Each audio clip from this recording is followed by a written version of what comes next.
He is the cheerful candidate, and he's visiting Washington State today, and we welcome him to the program right now. Welcome to the program, Newt Gingrich.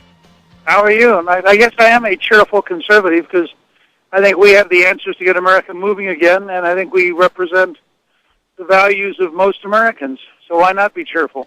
I wouldn't argue with that. Why Newt Gingrich over Rick Santorum? For those now looking for somebody other than Romney to be the standard bearer, other than Romney and Paul, why you over Santorum at this point? Well, I think for the same reason that I'd recommend me over the other two guys, and that is I'm the one candidate in the race who's helped design national victories, which is very important if we're going to beat Obama and beat him decisively so that we can actually change the Senate as well as the White House.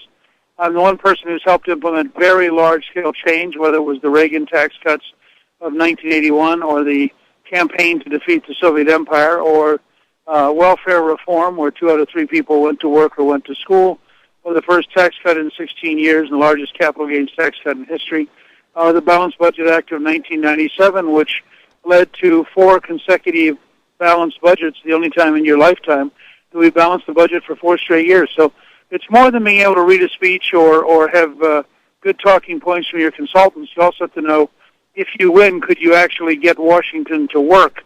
And we've watched the mess that Washington's become, and I think that's probably one of the biggest advantages I have. The proposals I'm offering, whether it's $2.50 a gallon gasoline or new job creation programs in the private sector or developing a personal Social Security savings account for young people,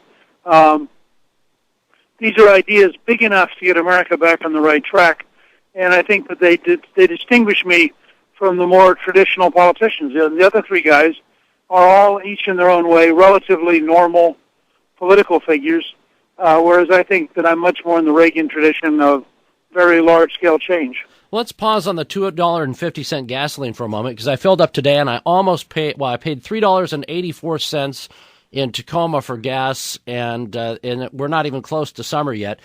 How can you realistically bring America to $2.50 gasoline? Well, first of all, anybody who's really interested in the details can go to newt.org. There's a 30-minute speech there on energy where I outline an American energy strategy. I should point out we have it on my blog at mynorthwest.com as well, a 30-minute, yep. That's great. I think that gives them the big, deep view. But let me give you 3 immediate action steps. And then I thought Obama's speech today ranged between pathetic and worthy of being on Saturday Night Live as a comedy skit. What he said was silly. We're going to invest $14,000 in algae, and that's going to somehow solve things. He's talking about solutions that may come someday, but they aren't going to come soon enough for anybody listening to the show to change the cost of gasoline.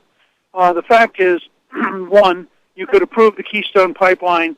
That would move an immense amount of oil through the United States from Canada, and would also improve the efficiency of moving oil from Kansas, Oklahoma, Arkansas, and Texas, and would take as much as $6 to $8 a barrel out of the transportation cost of Oklahoma crude.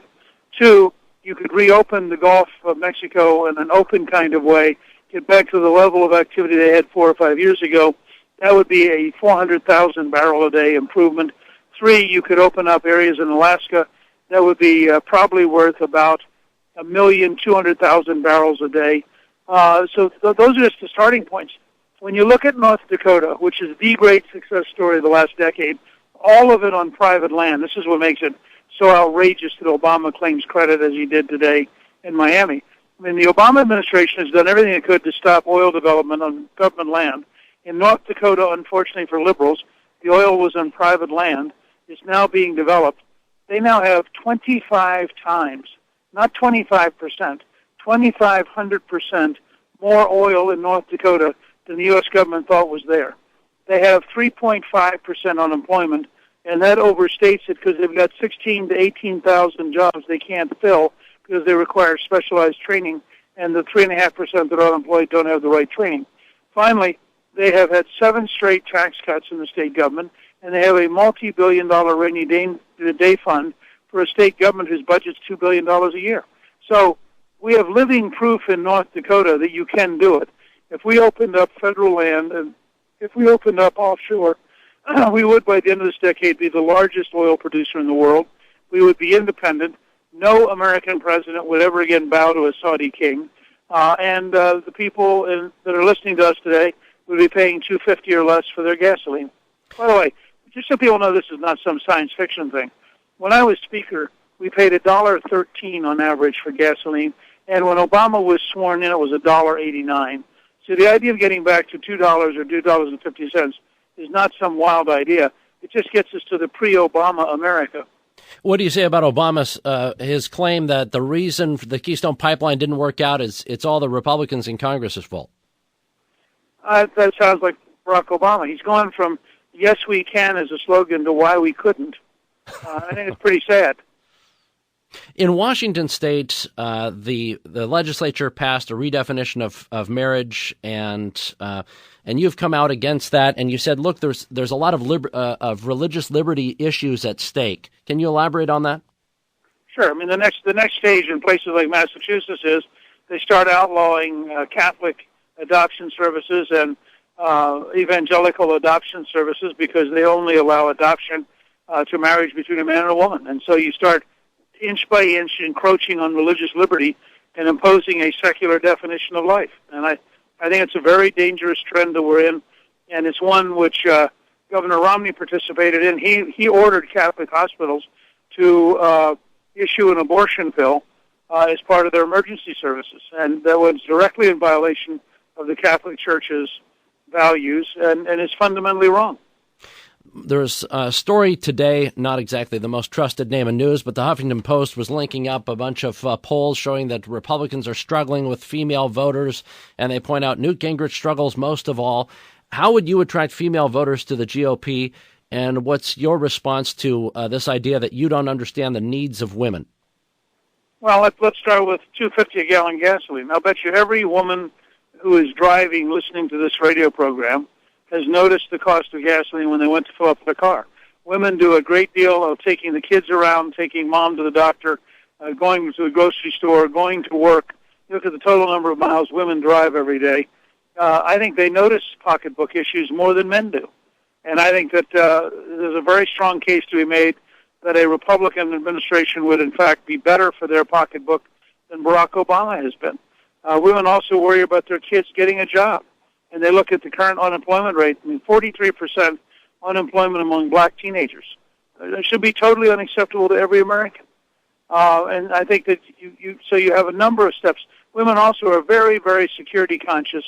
And the idea of an Iranian nuclear weapon and the threat to their family, their city, their loved ones is taken very seriously by women. So I think we have a number of ways we can reach them. You know, I don't take polls very seriously at a time when the elite media has done everything it could to prejudice the public against Republicans. I mean, if you go back all the way to the George Stephanopoulos 15 minutes of a national debate on a 1963 Supreme Court decision about contraception, you wonder, why was he doing that? Well, now you know. There's a general effort on the left to use an issue as a wedge, and I don't think it'll work in the long run because nobody's talking about blocking access to contraception. What we are talking about is not forcing religious institutions to do things that are against their religion. I only have about 40 seconds left with you because I try and keep on schedule as promised, but I did want to ask you, you say that your favorite comedy ever is The Hangover. Have you ever seen Old School? No, I've not seen Old School, but I said that's our current favorite. That's your current favorite. Okay. Okay. Listen, I'm old enough. I go all the way back to It's a Mad, Mad, Mad World, for example. It's kind of shocking to hear that The Hangover would be your favorite. I'm trying to recover from that. We do like it. So, Funny movie. Any good ones of late? No, none that I'd recommend at that level. Okay. Frankly, I haven't watched many movies recently. I've mostly been on the road campaigning. I was hoping that would be your answer. Newt Gingrich, I know you're going to be on with my colleague Michael Medved, who broadcasts from the same studio here at 770 KTTH tomorrow. You'll be in Western Washington. We'll put some links up on the blog as to what your itinerary is. Hope to talk to you again soon. Good luck to you, sir. All right. Take care. Take care. All right, coming up here on the David Bowe Show, we'll take a look at rapid fire. I didn't have time because we had to have Newt off by 3:28. I didn't have time to ask him about immigration, but that would have been my next category because I think it's fascinating. Obama today said that it's a no-brainer. Latinos are going to be able to choose Obama over any of the Republicans because, after all, he's for comprehensive immigration reform. Gingrich has come out and said, yet last night, he said, hey, I want a step-by-step immigration reform. You take care of the border first, and then you move on to these other categories, and then you might actually get something passed.